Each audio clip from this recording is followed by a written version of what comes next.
Hello, everyone. Welcome to today's webinar, NIST Cybersecurity Framework, Workforce Development Solutions. Today we have with us Rick Lemure, VP of Sales, Business Development, and Marketing.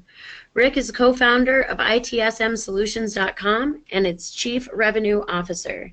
He is responsible for overseeing the company's sales, marketing, and business development programs. Rick has been involved in developing and marketing IT and cybersecurity workforce development solutions for the past 15 years. Rick has been a driving force behind many companies, including NIST CSF.com, ITSMmentor.com, CareerAcademy.com, eLearnAfrica.com, and Agile Sales and Marketing. Rick is certified IT professional and has recently identified as one of the top 5 IT entrepreneurs in the state of Rhode Island by the Tech 10 Awards for his work in developing innovative online workforce development solutions for information technology, cybersecurity, and business professionals. Rick Lemure is on Twitter, Facebook, and LinkedIn. In May of 2017, President Trump issued Executive Order 13800 for strengthening the cybersecurity of federal networks and critical infrastructure. Call to actions include, effective immediately, each agency head shall use the NIST Cybersecurity Framework to manage the agency's cybersecurity risk. Further, the United States seeks to support the growth and sustainment of a workforce that is skilled in cybersecurity and related fields as a foundation for achieving our objectives in cyberspace. NISTCSF.com is a NIST Cybersecurity Framework workforce development program brought to you by ITSM Solutions, LLC, and UMass Lowell, a NSA DHS National Center of Academic Excellence in Cyber Defense Research. This innovative cybersecurity workforce development program is built around an NCSF controls factory model created by Larry Wilson, CISO, in the University President's Office to engineer, operate, and continually improve a NIST cybersecurity program across the university's 5 campuses. Since its inception, the program is also been adopted by multiple universities and colleges in the New England area. My name is Julie Rolls. I am the training specialist with PSA Security, and I will be moderating this call today. I have just a few quick housekeeping items before I hand it over to Rick. If you happen to have any questions throughout the course of this presentation, please type them into the question panel, and we'll have time for Q&A at the end of this presentation. If you happen to run into any technical difficulties, I will also be monitoring chat for this purpose, and I'll do my best to get you back up and running if you happen to run into any problems. We're going to have a quick testimonial from Mr. Andrew Lanning from Integrated Security Technologies, and then we'll hand it over to Rick Lemieux. Andrew? Thanks, Julie. Thanks, Rick. Good morning, everyone. It's really my pleasure to introduce Rick this morning to kind of kick off this workforce development solution program that they brought in. On the Cybersecurity Committee for PSA, we adopted the framework a few years ago, and since that time we've built some cross-mapping tools and some maturity mapping tools, but it's really been difficult for our integrators to wrap their mind around the framework and how it should be the basis of our discussions and our programs and our projects and the things that we're doing to help build our cyber maturity of our organization. So this framework is going to give everyone access to that information in a way that makes it palatable. Larry came out to Symposium Tech this past year and gave about a 3-hour talk that was really sort of an introduction of the course, and it was gratifying to find that all the work we've been doing these past few years was here in front of us and explained in a way that made sense for all of us. So it's really my pleasure, and I'm so happy to have you here today, Rick. Why don't you take it away, and we'll enjoy. Thank you. All right, Andrew, thank you so much, and thank you, Julie, as well. Can you hear me okay, Julie? I just wanted to confirm. Yes, sir. Okay, Sounds excellent. Excellent. Okay. All right. Let's see. I've got to. It says my screen sharing is now paused, so I guess I probably should hit that. And are we good on the screen as well, Julie? No, you just took away what was up there. Okay. Sorry about that. It was flashing at me here, and I probably hit the wrong button. There we go. All right. Excellent. Okay. Thank you so much. I appreciate that reference from you, Andrew, and Julie, thank you for that great introduction. I kind of enjoyed listening to it. It's kind of interesting when you hear it from the other side. But I want to thank all of you for attending today's webinar. in this cybersecurity framework workforce development solutions that we have developed in partnership with the University of Massachusetts at Lowell.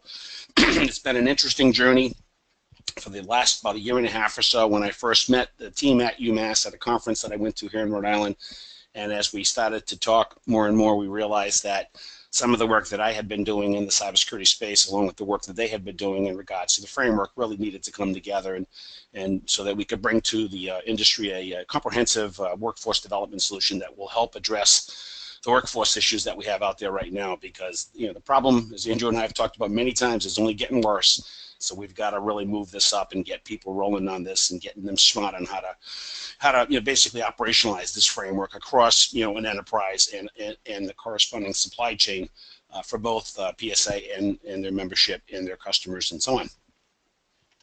So let me just quickly go through the agenda. I'm going to talk briefly about the cybersecurity threat landscape. The program itself is very, very comprehensive that we've built, and it really takes you deep into the world of cybersecurity, but not at a bit level. It really abstracts it to a point, and Larry presents the information in a way that's really easy to understand and get your head around.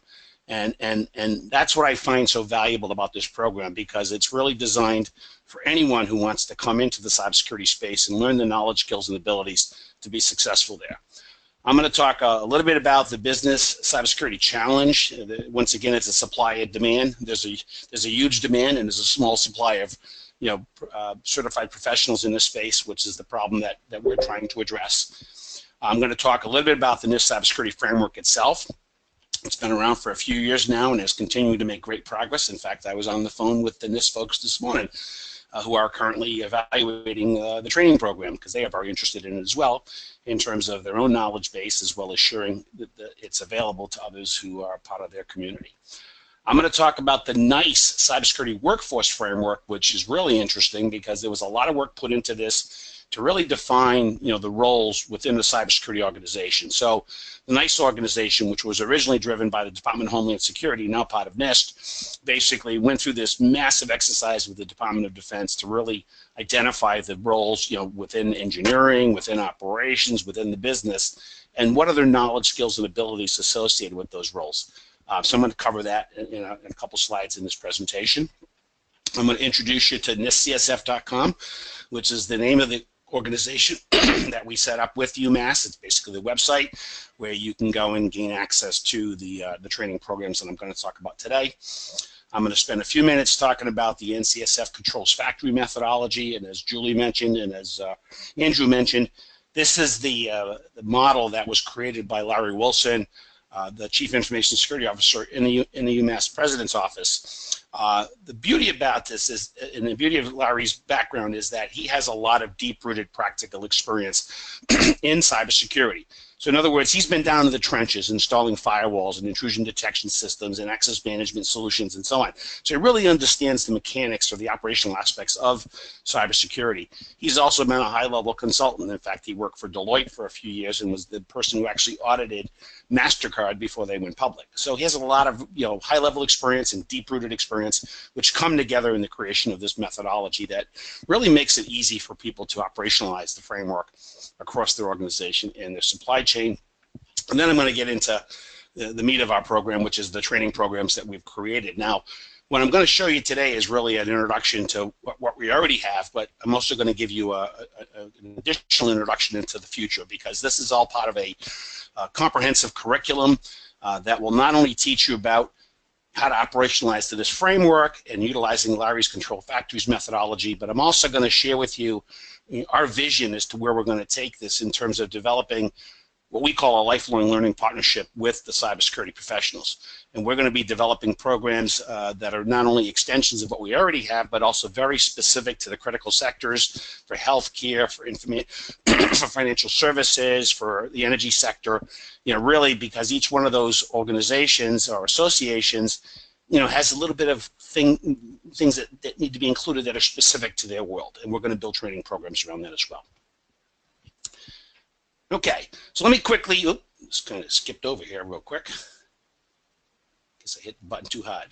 All right, just going to quickly go over the cyber threat landscape and just kind of give you a picture as to where the program is focused and how it kind of pulls all this information together to help you understand what is cybersecurity, what is the cyber threat landscape, what can you do to be more secure and reduce your risk. I mean, basically, it all starts off from the bad guy side, where they have cyber attack campaigns, and believe it or not, as I think Andrew mentioned earlier on the call, we were offline that.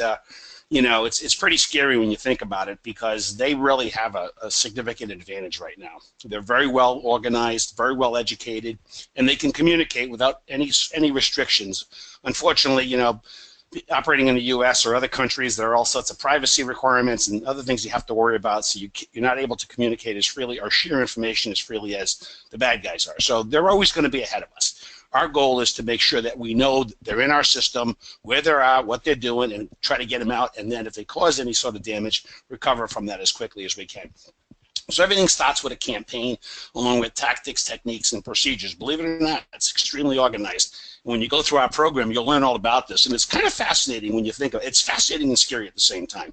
But I think going through this program really gives you an appreciation for, what they're doing. Not that it's good, but at least you understand how they're approaching it so that you can develop a counter strategy to that. And that's what this program does. We talk a lot about the cyber kill chain, which was developed by Lockheed Martin.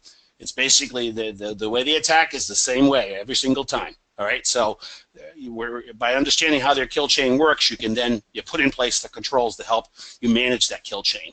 And that's where the NIST CSF comes in. Okay, the NIST CSF is mapped to the kill chain. So basically, you can go in and you can put in place the controls that will help you identify when they're there, provide additional protections for when they're there, be able to detect them, and really respond to them, and then recover if you have to, if they're successful in their attack. And it's all tied to the assets, all right? That's what it's all about. The days of just people dropping, viruses on your machines to slow them down and get you angry and make you buy some software to take it off are gone. These guys are out to steal information that's worth a lot of money, and the program itself goes into quite a bit of detail as to how much that information is worth, on the open market. Sorry about that. I got a little sensitive key here. In terms of the zones of cyber attacks, the program takes you on a deep dive of that. It really lays it out from the attack zone to the threat zone to the control zone, which is really where the program focuses on helping you putting in place the controls, to provide more security or to reduce the risk of your assets and a person's ability to access those assets or that information. And it goes into a lot of detail. It uses a lot of cool diagrams, real simple things that people can get their head around and understand. Something as simple as displaying a server network, and he uses playing cards. So 4 of the servers have a queen, 1 has a joker. The joker is the malware. So kind of makes it real simple for you to kind of figure it out. And that's what he does. He lays it all out, and he models the whole zones of the cyber attack. So once again, you can get your head around it and be comfortable with it and be able to function within within a program. This thing is really sensitive. The business cybersecurity challenge is what I stated earlier on the call, and that is that there are just too many threats and too few professionals. And I'll be perfectly candid with you in terms of this has happened so fast. I mean, this whole transition from, like I said, putting a virus on your machine to slow it down to really stealing information has happened over the last few years. It really has escalated to a whole new level. And unfortunately, we didn't see it coming. Okay, and I say we, I mean the educational system, the universities, the colleges. They just weren't ready for it. We were basically, security itself was really kind of an afterthought. The security itself is very disorganized, very dysfunctional. It was basically the guy who took care of the firewalls or the intrusion detection system or access control systems and so on. And it wasn't really well staffed or well funded. And then the universities really weren't paying that much attention to it as well, because there wasn't a big demand for those type of individuals at that point in time, and they were focused in on things that where there was demand. So by the time we figured out we needed to change everything, it was kind of too late. And the other problem is universities are very, very slow to change. All right, so it's not something they can do very quickly. They're not very agile. So to catch up as fast as we need to really involves, kind of a public-private collaboration, and that's the relationship we have with the University of Massachusetts. Their CISO came up with a great idea. They wanted to convert it into a program that they could offer as part of the university curriculum. They did actually put it as part of a master's program, but once again, it wasn't constructed in a way that it could be delivered over days. It had to be delivered over semesters, and we don't have semester time to waste anymore. We have to get people trained and functional quickly. So that's when I met the guys at the show, and we started to talk about how we could put together a relationship and make this all work, and that's exactly what we've done, and we're very excited about it. I was up there yesterday meeting with the chancellor and the provost and the head of legal counsel, and we're really starting to map out the future. So we've got a lot of exciting things planned with the university, including getting the university very actively involved in a lot of the federal initiatives that will help push this thing along a lot quicker than it is right now to solve this problem, the skills gap. That's our focus, workforce development. We are trying to get people educated, to put them to work, to help deal with this problem. Okay, let me talk a little bit about the NIST Cybersecurity Framework itself. As Julie mentioned in the intro, it's published by the National Institute of Standards and Technologies, otherwise known as NIST. They're part of the U.S. Department of Commerce. They first published the framework in February of 2014 after President Obama issued an executive order putting NIST in charge of coming up with a national framework. And that's been one of the other problems in the security space. There was never any framework that you could reference yourself against. So everyone was kind of doing their own thing. There really wasn't any way to bring it all together. And that was the goal of the NIST framework. And I think they've done a pretty good job. It's now going through its 1.1 revision, which should be out here shortly. And it's really come a long way. I'm really impressed with how this whole thing came together as part of a public-private collaboration. As it mentions here, originally it was kind of voluntary and deemed appropriate for organizations worldwide, but it basically became mandatory for all federal agencies per President Trump's EO in May of 2017, May 14th to be exact. And in fact, all the federal agencies have until September 9th to report back to the president their cybersecurity status. So clearly, they're going to need to get some training somewhere along the way here. Outside of that, the NIST organization, which developed the workforce framework and all the roles and responsibilities, they're also on the hook to report back to the president on the current status of workforce development, curriculum, and programs. Not only here in the U.S., but internationally. He wants to know what other countries are doing to deal with this problem, including those that are breaking in, that are breaking into all these systems. They want to kind of know, well, they're training their people really good. Let's kind of use their techniques and so on. So the NIST folks are on the hook to report that back to the president once again by September 9th as well. The whole program, the framework itself, is all based on risk. Right? It's basically helping an organization, understand what its risk posture is and whether or not that's in alignment with corporate governance. Right? So organizations are really going to have to start taking risks seriously. And there are some bills passing through Congress right now that will make it, kind of make people responsible for that. Because ultimately, at the end of the day, people won't do anything if there's no reason to do it, including corporate executives, including board members. They really have to be held accountable. And so there's lots of stuff happening behind the scenes right now that will kind of put that on the forefront. The framework itself is built around 3 pillars, if you will. There's the framework core, which describes the desired outcomes, which are expressed as functions.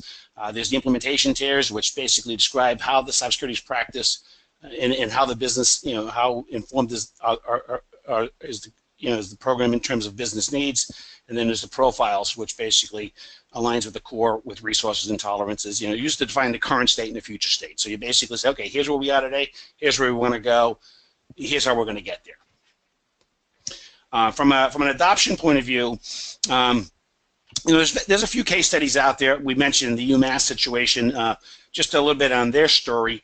Larry was brought in to basically develop a cybersecurity program because the university had suffered a serious breach. He basically started to look at the NIST framework as the program that they were going to adopt. And what he did along the way was create the controls factory model. And the controls factory model for Larry was a communications vehicle. It was a way to describe what needed to be done, how it was going to be done, and what the individuals in the organizations needed to do to make it all successful. So it became a communications vehicle for Larry. It involves a lot of Larry's history or degree as a mechanical engineer and how he used to design buildings. It's really interesting when you hear the whole story. We don't have enough time to cover it today, but that's basically how it was adopted by the university and across its 5 campuses. Since then, the university was contacted by other universities and colleges who had the same problem, and they needed help, and they didn't have the staff to do it. So Larry went in and started to do their assessments and help them build their programs. And then that extended itself to the University of Massachusetts, providing continuous monitoring services to these universities as part of their security operations center that they built for UMass. And now that's extended itself to private corporations and governments as well. So it's really starting to take off, which is why we built the version of the program that we have and why we're taking it into the national market. Okay, I'm going to spend a second talking about the NIST Cybersecurity Workforce Framework. Once again, this was released in November of 2016, so basically less than a year ago, the Workforce Framework came out. It was done in partnership between the Department of Homeland Security and the Department of Defense and NIST. It provides a common language to categorize and describe cybersecurity work and specialty roles. So for instance, when I used to think about cybersecurity, I always thought about hackers, because that's the only thing I ever heard about. Maybe, vulnerability assessment people, the really, smart people who do all the really cool things. That's kind of how I thought about it. I never really thought about it from an operational point of view or from an engineering point of view. Because once again, security was not really an organizational thing. It was a thing. Right? Well, now it's an organizational thing. In fact, it has to become an organizational capability. And not only do we need cybersecurity professionals, but we need IT professionals who have cybersecurity skills. We need business professionals who have cybersecurity skills. We need end users to understand what's a good email and what's not a good email. They have to understand what phishing attacks are, what social media attacks are, things like that. So it's really an organizational thing. And everyone has to have some level of training in order for this program or for a program to work. It was designed to serve several groups, including employers, candidates, educators like UMass, trainers, and technology providers. Really, once again, everyone's in the food chain. If you think about the physical security business, right, every one of those has a cybersecurity connection to it that has to be secure, right? So basically, that's a technology solution that has to be built in from the beginning, right? And I know a lot of the manufacturers are just getting around to that now. I was on the phone the other day with UL, I guess, who presented at your conference, and became intrigued with what Larry was talking about, and we've spent a few times on the phone actually working up a program to train the UL people on what cybersecurity is. So if they can build, UL standards, it will be built off of the basis of the framework itself. So it's, it really is designed to kind of fit into everyone who touches cybersecurity, which is just about everybody today. The focus is to provide the knowledge, skills, and abilities, or they call them KSAs, and credentials required to perform NIST cybersecurity work and specialty roles. All right. So you think about it, they've got programs that are aligned with those who engineer cybersecurity solutions. They've got programs or roles that are associated with those who run the operations of a cybersecurity program, and then they've got roles that for those who are responsible for managing business risk and business governance. Okay, and once again, it's no different than traditional for those who understand networking or service management. It's the same thing, but it's all cybersecurity focused. One of the cool things that came out of the Workforce Framework is this app called CyberSeek. So if you're actively looking for a job, what they've done is they've created this database that allows you to identify what jobs are where, what are the requirements, which is all tied back to the Workforce Framework. What's the average pay? All sorts of interesting data that will help you figure out where you can become employed. Now, I got to believe that when that was first put together, I think they were saying at that time there were about 1 million jobs available. I think right now it's somewhere north of 3 million, and I'm pretty sure that's pretty much just in North America. It's going to be even much bigger across the globe because this problem is a global problem. Very sensitive. The Workforce Framework itself is broken into 7 categories. And those categories really, describe, what the role is. So, for instance, the first one is the securely provision. That's really tied towards the engineering side, where you conceptualize, design, and build secure information technology systems. And then it also maps it to the cybersecurity function it's associated with, and that's identify and protect. So they've done a really good job of mapping the workforce framework to the cybersecurity framework. And depending upon what you want to do, they've got it pretty well defined as to the types of education, the type of education you need, the types of certifications you need, the type of college credentials you need. This CSF.com is the organization that my company, ITSM Solutions, put together for UMass, basically launching their NIST Cybersecurity Framework Workforce Development Program. I think I mentioned before, if I haven't, UMass is basically an NSA, DHS, National Center of Academic Excellence in Cyber Defense. And this is a designation provided by the NSA. So there is a handful of universities that fall into this category. Some are in cyber defense or cyber research, some are in cyber education, some are both. Okay, UMass itself is they're considered one of the top 5 cybersecurity universities in the United States. They're really well known for their research and work they do in that space. Obviously, Massachusetts is flooded with cybersecurity, high-tech companies and startups. So it's a really, pretty significant. They're a pretty significant player in the cybersecurity space, and they've got the right designations. And they are very much focused around workforce development. That's an area they've spent a lot of time in, really, which is kind of why Massachusetts economy is probably, I think it's #1 in the country right now. The workforce program itself was built around the controls factory model, as I mentioned before, by Larry Wilson. Basically, the program is designed to teach individuals and organizations the KSA's Engineer, Operate, and Govern a Cybersecurity Program based on the framework. And the program and its author have already won a bunch of awards. Larry was actually voted Security Magazine's most influential cybersecurity professional in North America in 2016. He won the SANS Person Who Made a Difference in Cybersecurity 2013. And he's won a couple of other awards from ISC, including an award for the program itself. The SANS Award is pretty significant because Larry's a big fan of the Center for Internet Security 20 Critical Controls, and he was the person who actually spent time with CIS telling them that they needed to map this to that, to this to that, so it would make sense. So he drove a lot of that, which got him the SANS Award, because SANS originally managed that whole 20 Critical Controls things and so on. So he's a pretty significant player and really fun to work with, and bringing a lot of good things to market. The Controls Factory, just briefly, it's really an easy to understand approach to operationalizing the framework across an enterprise and its supply chain. I mean, if you just went out and picked up the NIST document and read it, your head would be spinning. Okay, it's a well-written document. Don't get me wrong. In fact, it's only like 35, 40 pages, but you still got to kind of connect all the dots and figure it all out. That's what Larry has done with the Controls Factory model.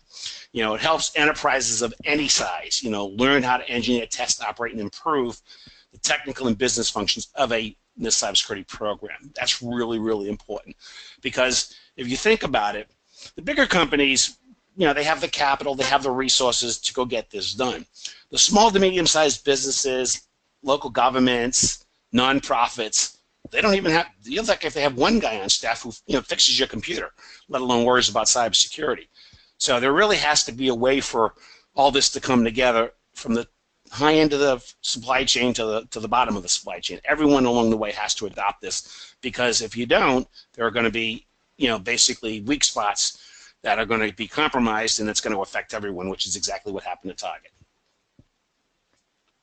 The key here, too, is that the program is completely adaptable to any framework or standard and can be easily updated, replaced, or modified with minimal impact to the overall solution.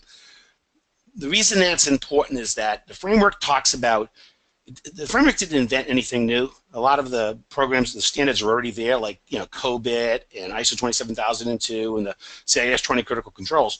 But it allows you to adopt the controls that make sense for your organization based on your risk posture that you want to have, okay? And this program allows you to do that very elegantly, very easily, and then make changes to it as your business changes. And I think that's, to me, that's the most important part, is that it's easy to understand, which will allow any organization of any size to take advantage of it. Let me spend a second just talking about the different training tracks and how they all came together, and more importantly, the value that they deliver. The Controls Factory model itself is built around what Larry likes to call 3 swimming lanes. He says the first one is the engineering swimming lane. The second one is the technical swimming lane or the operations swimming lane, and the third is the business swimming lane. And in each one of those areas, there's a set of capabilities that the individuals need to have in order to perform the duties that they're responsible for based upon the lane that they're in. What we've done is we've built training programs that fit all three categories. We offer them as online, programs, classroom, or self-study, or even blended with simulations and labs. So they're fully comprehensive. They're competency-based. Okay, so we're not sitting here giving you all the theory, and when you walk out of our programs, you understand exactly how to go do something. And in fact, you probably have already done it. All right. And so from a curriculum point of view, if I start over to the left with engineering, we put you through, the first thing we put you through is what we call our NCSF/CFM boot camp. All right, this is like, when you're in the service, they run you through a couple weeks of intense training, get you in shape and get you ready for life in the military. All right, well, that's what we do. We basically get you in shape in life for cybersecurity. And we walk you through Larry's model so that the light bulbs go off immediately in your head. I don't care if you're coming in off the street, if you were fixing cars, or maybe in cybersecurity already, or maybe in IT. When you walk out of this program, you will understand cybersecurity. All right. We then take that into a more extensive program where we put together some specific trainings around engineering or technology or business, very similar to, once again, to the military when they send you back to to tech school or whatever pathway you've chosen. That's what you're going to do. That's what we do as well. Okay. We do have some simulation programs that we run you through so that you can actually see cybersecurity in action. Cybersecurity is one of those things that you can't go touch it. It's not a physical thing. And so we run you through a program where we give you the opportunity to build a cybersecurity program and run a little game in the background, and it'll tell you where you made your mistakes and why you made your mistakes and how you should be thinking about things. So you get to see it in action, which is really cool. We've also built an extensive library, video training library for NIST certifications. And when you look at the NIST Cybersecurity Workforce program, they not only tell you what cybersecurity trainings you need to have, they tell you what IT certifications you need to have. So you have to be exposed to networking, you have to be exposed to servers, you have to be exposed to routers. In some cases, you have to be exposed to coding, because they're expecting you to have some level of knowledge of coding, which is was never heard of before, but that's becoming part of the IT and cybersecurity professional profile, if you will. So we offer up to, I think there's 1,500 programs that relate back to 260 plus certifications, professional certifications that you can get to fill out those requirements that NIST calls out for. We've also included in our program traditional ITSM certification trainings, because a lot of organizations have standardized on other frameworks for service management, things like the ITIL, things like COBIT, and things like that. So we provide those trainings as part of the program, along with trainings on how to be agile, how to think agile, because we can't move in a waterfall way anymore. We can't move we have to move in an agile way. We have to move quickly, and so we teach you how to think like that and how to work like that. And then we also offer business skills trainings, because at the end of the day, you have to communicate with the business. This is all about the business. So you need to have trainings in communication skills and trainings on how HR works, how financial services works, how manufacturing works, and as well as other types of office productivity tool trainings and things like that. So we include that in our package as well. And then within each of the lanes, we connect it back to what NIST workforce category does this relate to. So if you decide you want to get into engineering, then you're working in the NIST workforce categories of provision and analyze. If you're going into the operations side, you're going to operate, maintain, protect, defend, collect, and operate. And then obviously in the business side is overseeing, govern, and investigate. So it kind of gives you a real good, set of programs that will take you down a career pathway to provide you with the knowledge, skills, and abilities, to basically perform a role in cybersecurity. And as I mentioned here, this is designed in a way where this can fit into any training solution or college curriculum. And it's UMass's goal to work with partners like PSA and others in collaboration to make these things work for your industry and to make these things work for others who are going to provide this as a service to their constituents or to their students or to their candidates or whatever the case may be. This is really a focus on public-private collaboration. Universities isn't trying to take over the university world. We really need to do this together. for not only the reasons of allowing this to scale and scale quickly, but also so that we can work with folks who may have other ideas or other content that might add value to this, and we definitely want to take advantage of that. Quickly go through the programs themselves. We start everything with our NCSF CFM Foundation certification. This is focused, basically is really designed to explain, current cybersecurity challenges and explains how organizations who implement a NCSF program can mitigate these challenges. Programs focused in on, those who have a need to know but may not have an active role in cybersecurity. So anyone from executives to business and information technology professionals to even end users. This program is set up to help educate people at the baseline level of what cybersecurity is. So they're not getting trained on a video saying, don't click on this email because it might be bad. They're actually showing the people how the attack is happening and what's the outcome of the attack and what they can do to protect themselves in terms of that attack, and so on and so forth. As I mentioned, we offer on-site and online. The classroom program is a day long. We can add to it a simulation program, which makes it 2 days, and then obviously we got the video program. Everything comes with certifications and college credits and PDUs and professional development credits and so on and so forth. The practitioner is basically that. It takes it to the next level. You take a much deeper dive, learning the knowledge, skills, and abilities to work as engineers, operators, and risk governance professionals. And once again, same formats, online, offline, as well as college credits. This program itself in the classroom is 4 days. From a video point of view, it's about 12 hours of video and some self-study programs behind that. We just released that program. It's currently in the hands of NIST. They're reviewing it. We've got it in, we're actually sold a couple classes already as well. So this is really starting to get out of the gate and really get some good traction in the market. We also do offer a boot camp, which is a combination of both the foundation and practitioner as a 5-day program. This is very attractive to training companies who want to offer this because it's easier for them to get students for a straight 5 days versus having them come back over 2 different weeks. Some of the advanced certifications I talked about earlier in terms of engineering, technical, and business advanced trainings, these are really focused in on taking a much deeper dive into those specific swim lanes that I mentioned earlier. These programs are in development right now, and they're really going to be built around what we call project-based training. Okay, so for instance, you'll go through our boot camps on the NCSF, CFM, then you go into the simulation, then you're going to go into these workshops.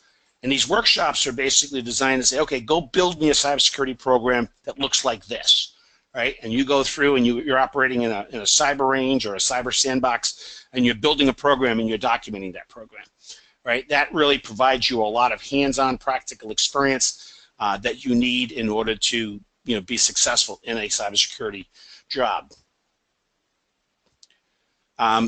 I mentioned the NIST certification training library, which basically has up to 1,500 videos, which relates to about 230 professional certifications.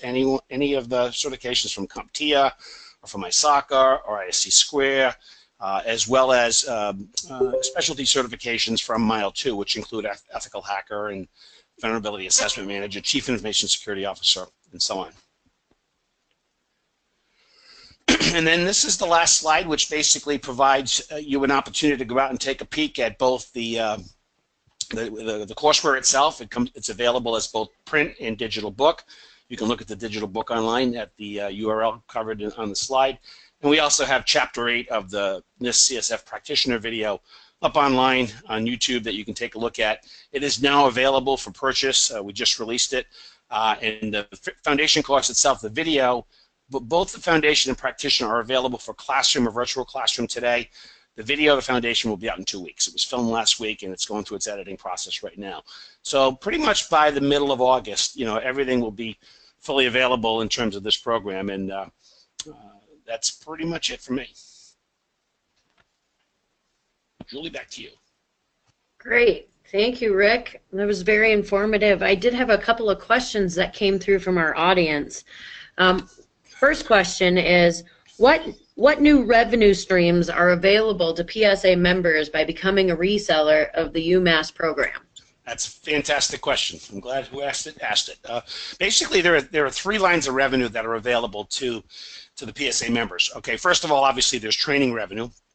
So whether you're selling them video products or you're putting together a classroom and training up folks to deliver that, or using one of our instructors, you have an opportunity to make revenue, via the training component of this program. The second component is the assessment or the consulting component, because as part of the program, we teach you how to go do an assessment of an organization's environment and then work with them to develop a program that they can implement or you can implement for them. So there's consulting revenue as well, okay? The third line of revenue ties into continuous monitoring. For those organizations that really want to take this to the nth degree, you can actually build your own, excuse me, your own security operations center that you can then, offer downstream to clients who want continuous monitoring but don't have the capability to do it themselves. So there's a fairly substantial line of revenue that can be obtained, repeatable revenue that can be obtained by offering that continuous monitoring service. And we've got the blueprints on how to do all that, and we will help you set that up. Great. Okay, next question is, what is the process to become a reseller, and what are the upfront costs? Yep, that's another great question. The process is really simple. We have two agreements that we put out there. One is a non-disclosure agreement. The other is a reseller agreement that we built in partnership with UMass. Obviously, UMass is a public university, so there's lots of things that have to be in a contract, and we've embedded all that in our contract, and it's a relatively straightforward process. It could take, depending on how quickly you can get it to your lawyer or how you review your documents, it can happen in one day. There are no upfront costs, okay? You basically come into this program, it doesn't cost you a dime. The only time it would cost you money is that as a reseller, you do have the option to have us create a branded portal for you. So your students would come into your portal with your brand, with your information, and we charge a one-time fee of $2,500 to make that happen. But if you don't need that and you can operate off our portal, that's fine, and basically it doesn't cost you anything to get into the program. Wow. Awesome. Okay, one more question I have from our audience. What qualifications does a person need to have to be certified as an instructor or consultant? Well, as I mentioned earlier, we've designed this program where there's no prerequisites for people to come in to the program, okay? Now, what we do recommend is you can go and take the training, you can get certified, and you are now qualified to teach the program. But what we do recommend is that you do take at least one additional professional cybersecurity certification outside of the NIST program. So, for instance, CompTIA has a Security Plus certification. ISC Square has a CISSP, SSCP. Unfortunately, CISSP requires so many years of experience, so you may not be able to get that one. Security Plus doesn't require that. And then ISACR has CISA and CISM. And by the way, we offer those training programs to prepare for those certifications. But that's pretty much it. This is it's a fun program to teach. We do a free train the trainer. We do that by providing you access to the video and access to the mentors. So you watch the program, you get trained and you get certified, and you actually see how it's delivered. Okay, and then what we do is when you're ready to teach, we provide you with the instructor guide, which has a step-by-step approach on how to present the program. We provide you your own manuals, all the things necessary for you to be successful, including online mentoring support from our cybersecurity experts. Wonderful. Rick, would you mind putting your screen on that previous one just so that if anyone wanted to go take a preview, sure. That they could then see that? Thank you. Yeah. And that looks like that is all the questions that we had for today. So if anyone would like to review this presentation again or would like to pass it along, we will have a recorded version of it posted very soon. You can visit that or find that by visiting psasecurity.com/education. Thank you very much to Rick Lemieux. Rick's contact information or the information to go view this course is posted right here. And please make sure that you visit our website, that's psasecurity.com, to be sure that you're leveraging all that PSA Security Network has to offer. On our homepage, you can access our future webinar events, this recording, educational offerings, and business solution. This will conclude today's presentation. Thank you again, Rick, and I hope you all have a wonderful day. Thank you.